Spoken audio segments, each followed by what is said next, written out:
Graça e paz perfeita vos seja multiplicada. É comum as pessoas perguntarem por que é que Jesus teve que morrer? Por que é que ele sofreu por nós? É comum as pessoas não entenderem como é que um Deus que é forte, que é o Rei dos Reis e Senhor dos Senhores, ele teve uma morte na cruz. É claro que isso seria a pergunta de uma criança de 5 anos. Aquela que está na fase dos porquês, que pergunta 300 vezes por quê durante o dia. Mas algumas pessoas, inclusive mal intencionadas, também podem te perguntar, para zombar da sua fé, alguma coisa do tipo. Com essas pessoas, não devemos perder o nosso tempo. Porém, quando se trata de Bíblia, de amar a palavra de Deus, de entender quem é o Jesus que nós servimos, para onde nós vamos, o que nós somos e qual que é a base da nossa fé, é preciso, é possível que você entenda através da palavra de Deus. Olha o que diz o livro de Hebreus, capítulo 9 e o versículo 16. Porque se há um testamento, o mesmo deverá ser comprovado com a morte do seu testador, porque tal testamento somente entrará em vigor depois da morte e não terá efeito enquanto viver o testador, pois nem sequer o primeiro pacto foi inaugurado sem sangue. O que o autor da carta aos Hebreus está dizendo aqui? Está falando de testamento, de aliança. Está dizendo que um testamento, como sabemos, ele é feito enquanto o testador está vivo. Quando o testador morre, então passa a valer o testamento.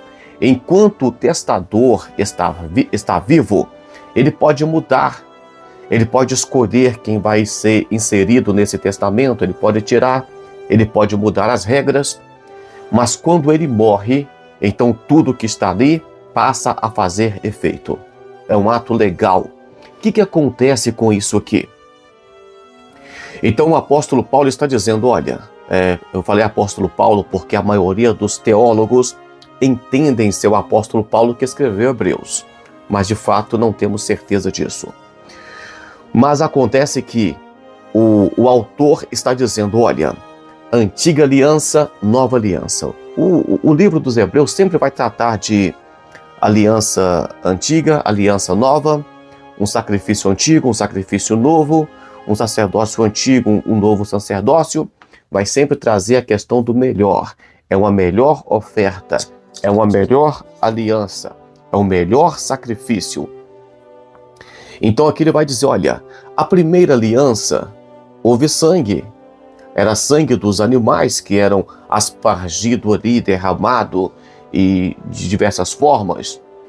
Mas a nova aliança também tem o sangue e é o sangue de Cristo. Então aqui ele vai dizer o seguinte, se tratando de um testamento, Jesus Cristo é o testador desse testamento.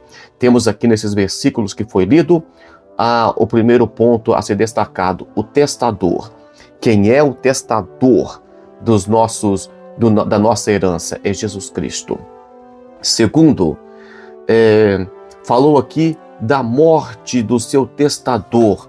Isso aqui fala da obra sendo concluída ali. Quando Jesus Cristo morre, então passa a ter efeito tudo aquilo que estava escrito no testamento, tudo aquilo que estava escrito pelo testador. E o versículo 18 vai mostrar que as alianças é feita com sangue. A própria Bíblia vai dizer que sem derramamento de sangue não há remissão de pecados.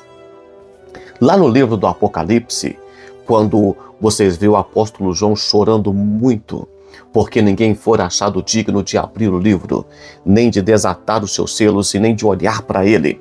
Então Jesus Cristo se manifesta ali, já ressuscitado, toma o livro da mão de Deus e ele começa a quebrar os selos. E uma série de eventos escatológicos começam a acontecer. Entendemos então que Jesus Cristo, ele vem como homem e dá escreve, insere a humanidade no testamento. Depois Jesus Cristo morre para que o testamento passe a valer para mim e para você. Depois Jesus Cristo ressuscita e pega o livro, desata os seus selos. Aquele livro lá do Apocalipse com 7 selos, sabe-se que se trata de um testamento e não era um livro qualquer. O testamento tinha 7 selos conforme o entendimento da época. E foi isso que Jesus quis dizer para nós. Então Jesus Cristo Ele fez, Ele faz e Ele fará milagres em nossas vidas. Se vocês observarem no tabernáculo, na primeira aliança, lá tinha os utensílios do templo. Dentro do tabernáculo tinha a mesa dos pães, tinha a luz, que era o candelabro, o menorá ou castiçal, e tinha o altar do incensário. Depois da cortina tinha a arca da aliança, mas não tinha cadeira lá dentro, não tinha trono lá dentro. Agora vemos Jesus Cristo, depois de ressuscitado, está sentado à destra do Pai, ou seja, é um sacrifício maior, porque foi com o sangue de Jesus Cristo.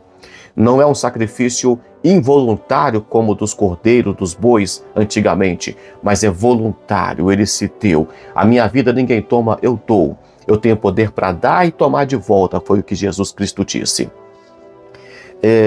Terceiro, lá era transitório. O sacerdote não podia ficar muito tempo lá dentro, tinha todo um período. Agora Jesus Cristo está assentado, entronizado.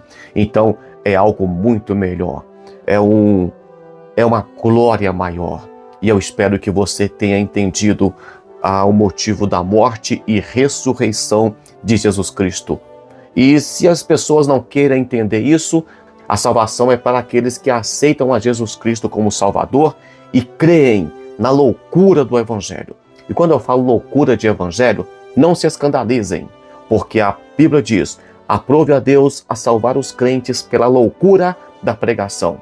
Então, é realmente algo profundo, algo que está além da compreensão humana, dos pseudos intelectuais que preferem acreditar em extraterrestre e despreza a palavra de Deus. Muito obrigado você que está acompanhando todos os dias. Estamos aqui, leitura da palavra, explicação da palavra e oração. Vamos orar? Senhor Deus, obrigado por essa pessoa que está orando comigo nesse momento. Que o amor do Senhor, que a paz, que a vida abundante que o Senhor prometeu venha estar em cada coração.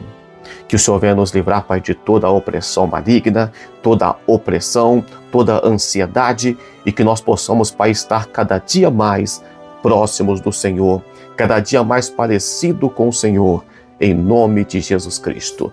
Deus te abençoe e até amanhã com mais um devocional, se o Senhor assim o permitir.